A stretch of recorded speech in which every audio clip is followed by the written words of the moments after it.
عليهم آياتك ويعلمهم الكتاب والحكمة ويزكيهم إنك أنت العزيز الحكيم. صدق اللہ العظیم. میرے معزز سامعین کرام، حضرات اساتذہ کرام،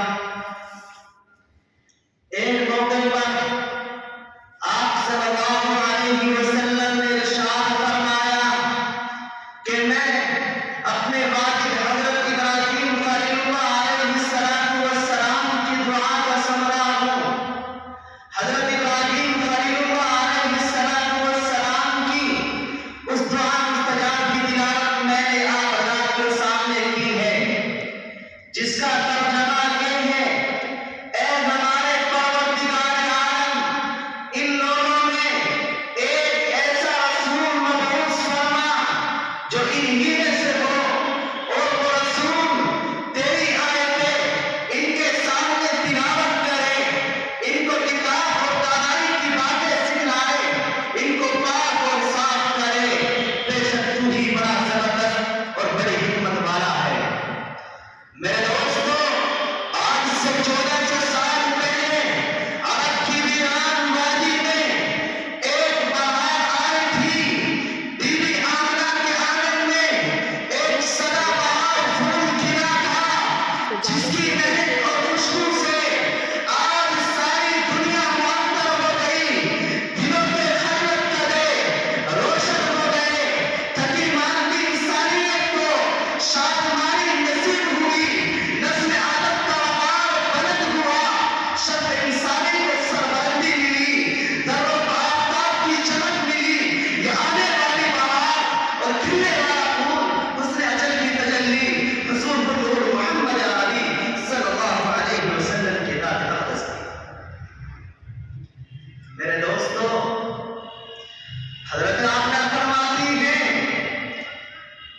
کہ جب میں امید سے تھی اور شہنشاہ عالم محمد عربی صلی اللہ علیہ وسلم میرے بدن میں مہمان بن کر آئے، تو میں نے اپنے اندر عجیب و غریب تبدیلیاں، حیرت انگیز کیفیت محسوس کی. زچگی کا گیان نہ ہوتے بالعموم جو تکلیف محسوس کرتی ہیں، اس کا قطع مجھے احساس نہیں ہوا. اور اگر کوئی پتھر یا روڑا میرے قدموں کے نیچے آ جاتا تو وہ روئی کی طرح نرم ہو جاتا. میرے بھائیوں، دیہاتوں میں رواج تھا کہ عورتیں کنویں پر پانی لینے جاتی تھی. حضرت آمنہ فرماتی ہیں کہ میں بھی اپنی سہیلیوں کے ساتھ کنویں پر پانی لینے جایا کرتی تھی. میری سہیلیاں باری باری اپنا ڈول اس کنویں کے اندر ڈالتی اور اس کنویں سے پانی حاصل کر لیتی. لیکن جب میری باری آتی، میں اپنا ڈول اس کنویں کے اندر ڈالتی تو اس کنویں کا پانی اچھل کر کنویں کی گلیل تک آ جایا کرتا. میرے بھائیوں، حضرت آمنہ فرماتی ہیں کہ ولادت سے پہلے مجھے عجیب و غریب خواب نظر آیا کرتے تھے اور اکثر نور ہی دکھائی دیتا.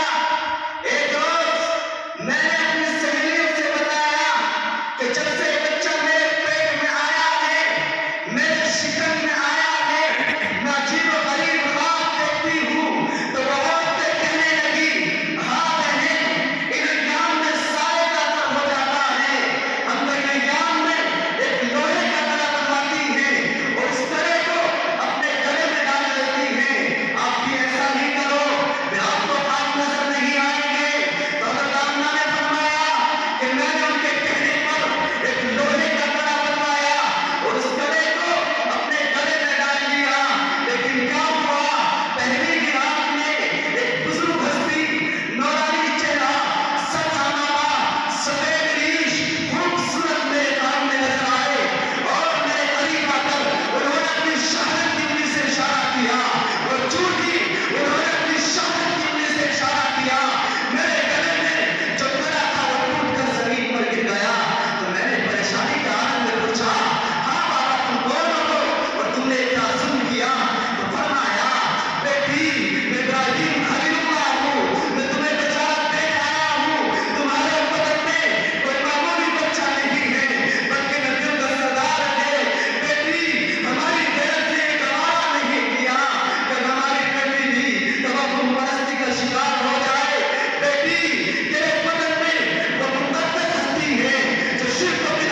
بات